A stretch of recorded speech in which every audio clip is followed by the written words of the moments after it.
Hello বন্ধুরা, তোমরা সবাই কেমন আছো? আশা করি ভালোই আছো। তো আজকে হলো নৃসিংহ চতুর্দশী। তো আমার ঘরে যেহেতু আছে দেখো আলেখ্যই আছে। তো আমি সুন্দরভাবে দেখো তুলসীর মালা দিয়ে আর 108টা তার বেশিও আছে তুলসী দিয়েই পূজাটা করেছি। আর তো তোমাদের সঙ্গে একটু শেয়ার করলাম, কারা কারা নৃসিংহ চতুর্দশী করছো অবশ্যই কমেন্টে জানিও। মনি আর বাবুর জ্বর তো তোমরা জানো, ওই জন্যে আমি লং ভিডিও আজকেও দিতে পারলাম না। হয়তো কয়েকদিন মিস যাবে, কারণ ঘরে অসুস্থ থাকলে না, আর আমারও একটু ঠান্ডাও লেগেছে আমার হাজব্যান্ডের, তো ওই জন্যে না আরোই কিছুই ভালো লাগছে না।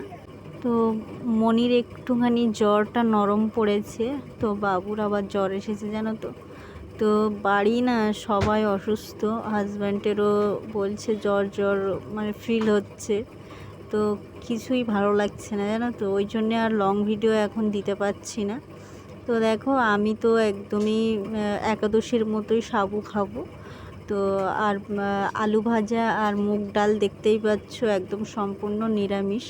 তো হাজব্যান্ডকে দিচ্ছি, বাবুও একটু একটু করেই সব খাবে, তো ওই জন্যে আগে হাজব্যান্ডকে দিচ্ছি। এই দেখো মনি আলু ভাজা খেতে ভালোবাসে বলে জ্বর অবস্থায় তো কিছুই তো খেতে পাচ্ছে না। তো একটু আলু ভাজা দিয়ে অল্প করে ভাত খাচ্ছে, কিছুই ও খেতে চাইছে না। তো বাবু তো জোর করে করে খাচ্ছে অল্প অল্প করে। তো এরকমভাবেই চলছে আমাদের, মানে পরিস্থিতিটা খুবই খারাপ এখন।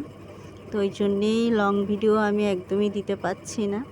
তো বন্ধুরা প্লিজ একটু অপেক্ষা করো, আর আমার পাশে যেভাবে আছো অবশ্যই থেকো।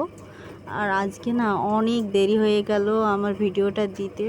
বাড়িতে অসুস্থ থাকলে যে অবস্থা হয় বুঝতেই পারছো তোমরা। তো